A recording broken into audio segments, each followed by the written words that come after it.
The Ukrainian Defense Forces are superior to the Russian army in the use of UAVs on the front line. Ukrainian drones already control the front line for 50 kilometers. This was reported by Russian Z volunteer, participant in the aggression against Ukraine, Mikhail Polynkov. He noted the strengthening of the unmanned capabilities of the Ukrainian Armed Forces. The situation at the front has changed little. The enemy still has little sky. He really controls both the line of combat contact and much deeper into the territory. The so-called kill zone is being created. It used to be 15 kilometers, but now the prospect is 50 kilometers. Movement occurs. A swarm of drones immediately flies out, the occupier said. He claims that, according to rumors, the warehouses of the Russian Ministry of Defense are allegedly filled with various drones, but they are not being distributed to the military.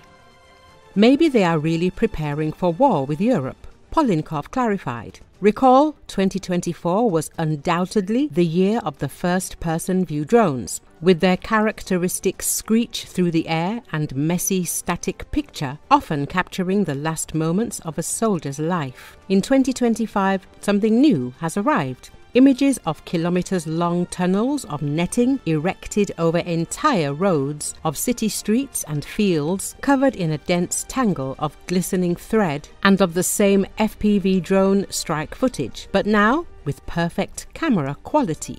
This year's new arrivals on the visual fabric of the battlefield have one thing in common. They are all connected with the weapon shaping entire operations, the fiber optic FPV drone. In a war defined by constant innovation, this deceptively simple tweak to standard FPV drones makes them immune to electronic warfare and free of limitations brought by Radio Horizon. The drones have already made a serious impact, from their role in Russia's recapture of Kursk Oblast to the devastation of logistics all across the front line. Often, FPV drones on both sides are jammed by friendly as well as enemy EW, as many different teams from different units work out of the same sector without coordinating who is switching on their EW when. Fiber optic drones remove all of these problems from the equation, and for that reason have been game-changing.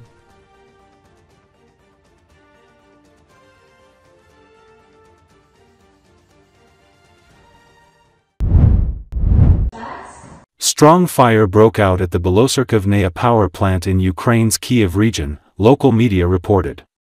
At least 2 people died during the incident. According to preliminary estimates, the fire broke out during repair work at the power plant. Firefighters and rescuers were called to the scene.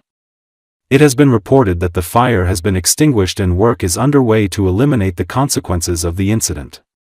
Bolosarkovnaya power plant was seriously damaged by a missile strike by the Russian army in 2022, but was able to resume its operations in a short period of time. However, the power plant's license for operation was suspended in 2024.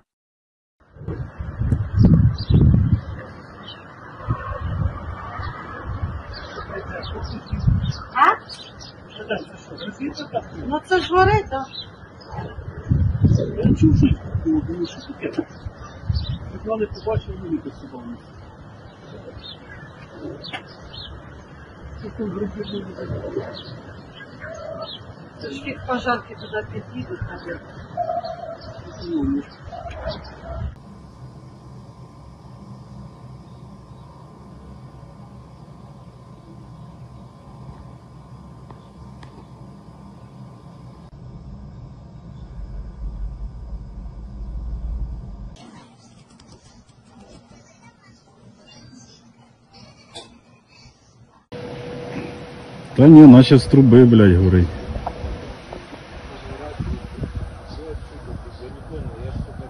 Дим з труби валить, блядь.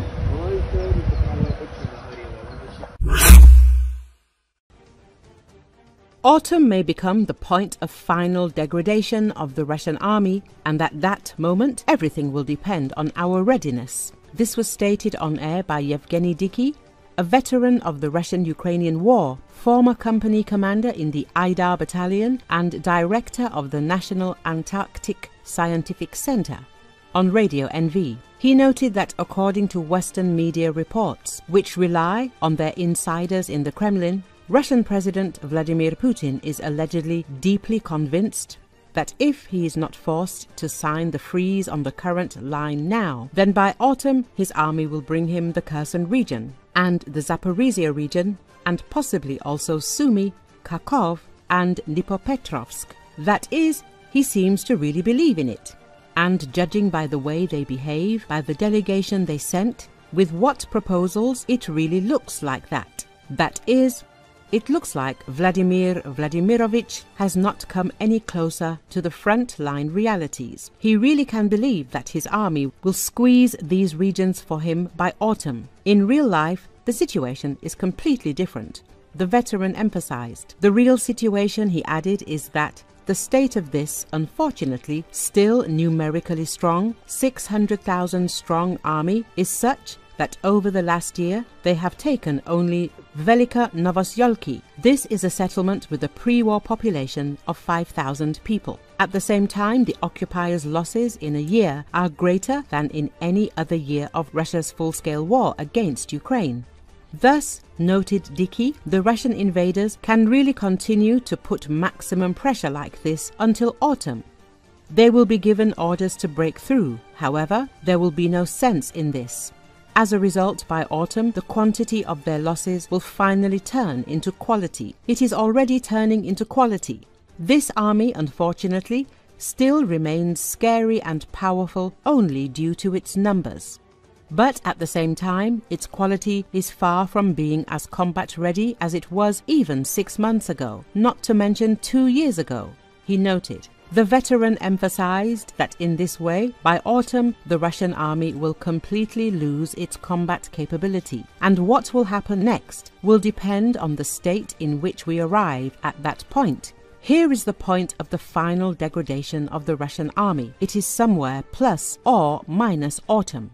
But there is the question, at that moment, will we also be able to only stand on the defensive and simply hold them back? And when they finally run out of steam and degrade, we will exhale and say, well, you see, you will definitely not be able to advance further now. You already see this. Well, let's negotiate. At the same time, he added, if at the moment when this turning point within the Russian army occurs in the fall, we prepare our army, in particular equalize the quantitative ratio with the enemy army, then when in the fall they finally run out of steam and degrade, then we can talk about us changing places, changing roles, and finally again, as was the case in the fall of 22, moving on to offensive actions.